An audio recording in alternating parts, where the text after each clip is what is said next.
Welcome back to 5-Minute Drum Lessons, where we get it done in 5 minutes or less. On today's agenda, 3 cool ideas for some grooves, using 16th notes, and more specifically, alternating 16th notes. So right, left, right, left, right, left, as opposed to keeping them going just with one hand.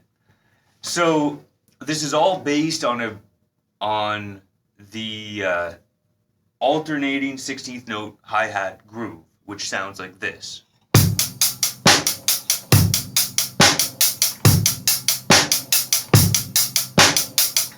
Okay, so you can vary up the bass drum, you can vary stuff with the snare, you can bring the left hand over.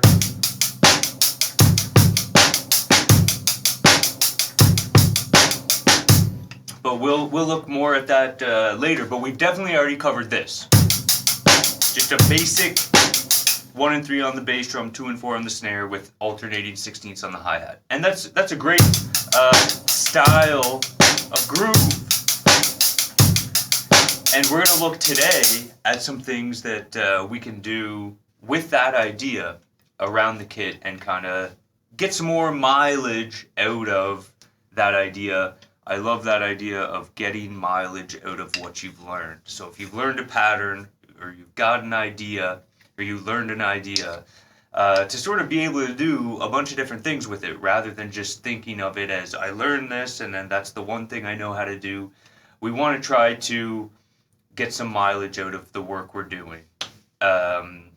So the first idea is, instead of having both hands here, you keep your left hand over on the snare, and you play the same thing, but all those notes you play as ghost notes. So instead of even, here we play it even, okay? It's going to be played more like this, where my left hand is kind of playing ghost notes on the E's and the U's. Okay? And then you just move that hand over to the snare.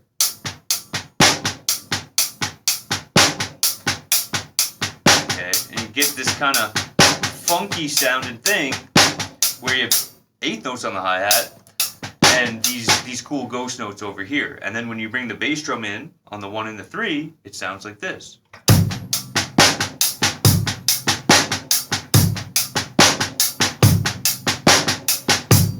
Do not play it like this.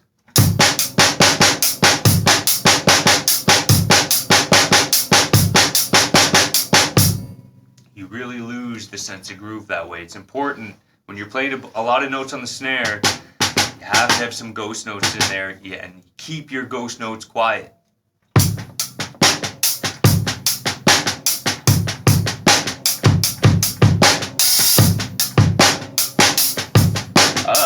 So, doesn't mean you can't accent one every once in a while.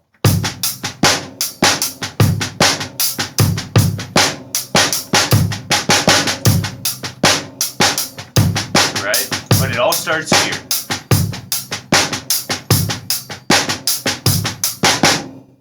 So that's a really cool idea. Tons of stuff you can do with that, and yeah, it just sounds really good. Okay.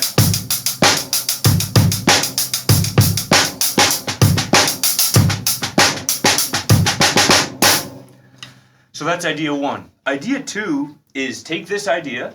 Remember, it's all based on this. Take this idea and just put right hand floor tom, left hand high tom. And then your right hand comes over to play the snare, just like the right hand comes over to play the snare here. And this is like, if you're wondering how to get into tom-based grooves, this is a great way to get into it. And you don't even have to play, like, well, you know, you can play the bass drum if you want, but just the hands. And then you start thinking,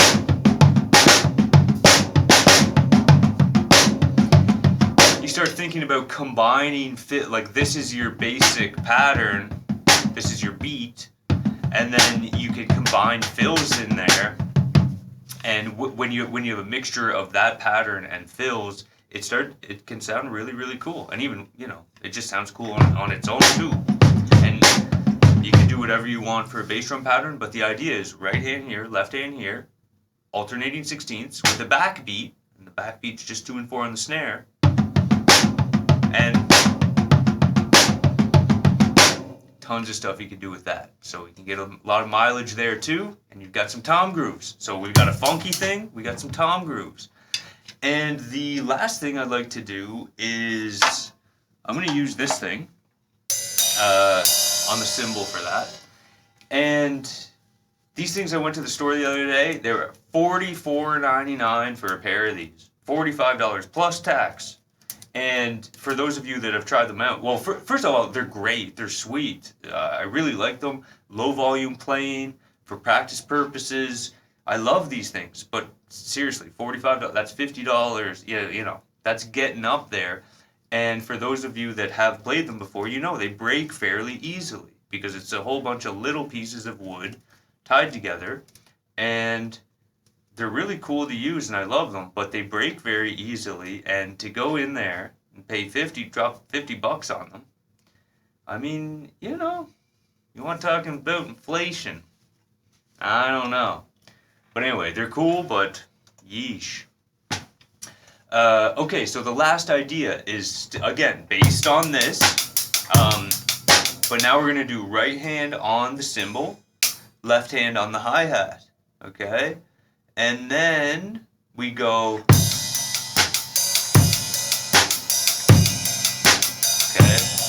and there's a couple more things we need to do here. Right now I'm just doing this, but with my right hand on the cymbal.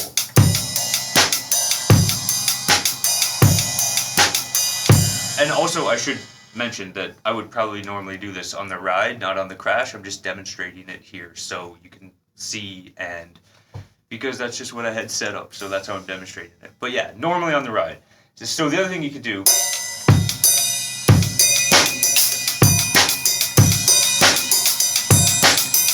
concentrate more on your bell.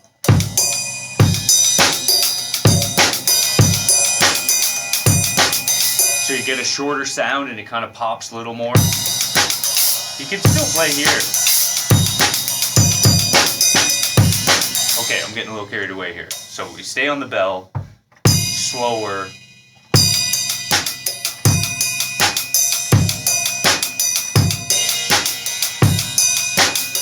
And you can throw in little accents here too. You can open your hi-hat a little bit. 1, 2, 3. So I'm going 1E and a 2E and a 3. So half open hi-hat on the and it gives it a little flair.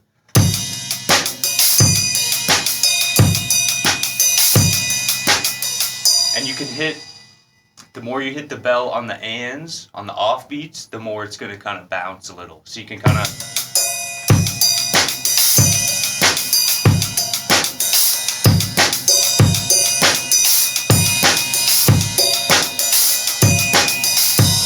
but play around with it. The main idea is just put one hand on your ride, one hand on the hi-hat, hit your bell a little bit, try to hit it on the and a couple times because that's going to sound pretty good, and then do little accents here.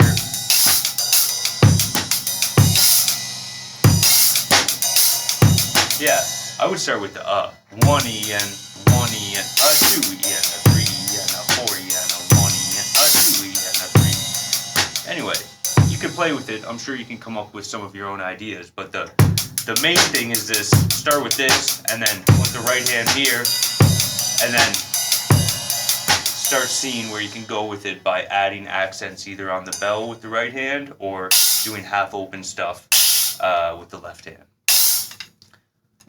So that's basically it. A few cool ideas based on something, a classic idea. And yeah, that's it for now. Hope you got something out of it. Thank you for joining me. Any questions, let me know, and see you on the next one.